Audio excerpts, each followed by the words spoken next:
right, guys, listen, this is a blues riff and B. Watch me for the changes and try and keep up, okay? The movie of the week, Back to the Future. Very special guest, the incredible, brilliant screenwriter, Mr. Bob Gale. Hey, thank you guys for having me aboard. I'm always happy to talk to anybody about writing.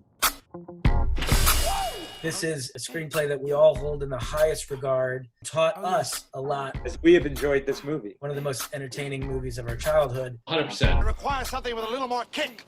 Plutonium! Are you telling me that this sucker is nuclear? Oh. You created the popular conception of time travel. Oh, thank you, thank you. Oh, yeah. That's pretty cool. Are you telling me that you built a time machine?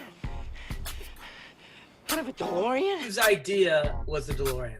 Bob Zemeckis. When this baby hits 88 miles per hour, you're gonna see some serious shit. Oh, yeah. He wanted to be a director, I wanted to be a writer, and we just said, hey, let's storm Hollywood together.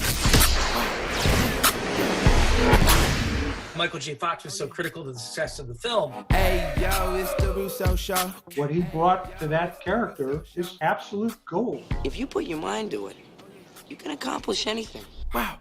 Hey, yo. Oh, about, yeah, man, it's a piece of film school. About to learn about the man. Whoa, it's real cool. Oh, rock and roll.